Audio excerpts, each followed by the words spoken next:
è la storia di una vedova bianca. Aquesta és la història d'una vídua blanca.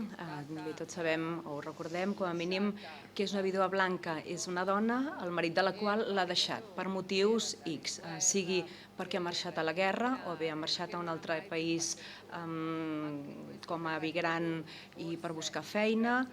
La qüestió és que el marit no ha tornat, ni tornarà mai. Potser per què? O perquè ha mort a la guerra, o bé perquè no ha volgut tornar, o bé perquè simplement ha refet la vida a qualsevol altre punt geogràfic. Però la qüestió és que aquestes vídues no tenen senyals de vida ni cap mena de notícia, per la qual cosa estan en un llim, estan en un territori en el qual la societat no les considera ni vídues, perquè és clar, no hi ha cap certificat de mort, tampoc les consideren filles dels pares, però són dones, són les dones d'un marit que no hi és, però que pot tornar en qualsevol moment. Aquesta és la qüestió. Elles no tenen la possibilitat de reconstruir la seva vida, perquè si no tenen notícies tampoc tenen la certesa de que hi hagi o no hi hagi marit. Quindi impossibilitate a ricostruirsi una vita con un altro uomo. Borina Serafalco quindi, non potendo essere vedova ma aspettando... Borina, per tant, no podent ser vídua i esperant el marit, compra 800.000 teles negres de tota mena per tal de ser vídua. Ella té la voluntat de ser vídua. Vedova comunque.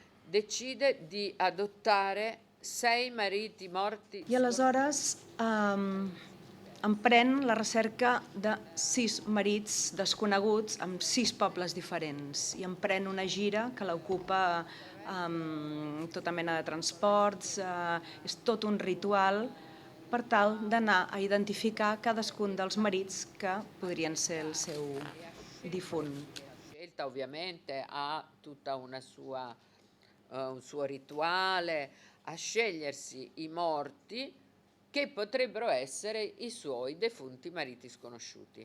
Ne sceglie 6. Això la manté ocupadíssima i això durant 30 anys, que li fa viure una vida realment fantàstica, fins que un dia de sobte arriba a Cataldo Piero Russo. Doncs bé, és ell, és el marit que es fa passar inicialment per un cosí, però entra a casa com si res no hagués passat, amb tota la naturalitat. Come se fosse stato sempre a casa sua. Significa distruggere tutta quella che è la vita di Borina. L'arribada d'aquest amo és un problema molt seriós.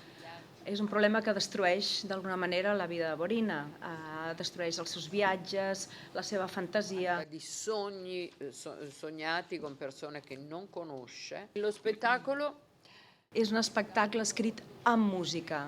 És indissoluble la relació de la paraula amb la música. Tota l'obra és una partitura que uneix els dos components.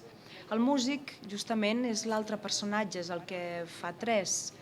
La música és l'altre, per tant, és el seu monòleg, però hi ha la música i el músic la interpreta. Tots formen part del conjunt. E la musica molto spesso... La música decideix els moviments de Borina, decideix les coses que la frenen. Té moltíssima importància amb l'acció de l'obra, per la qual cosa, tornem a dir, la música és indissoluble amb el text i amb l'escena. Terzo personaggio che sta tra di noi, e questo è una cosa a cui tengo moltissimo.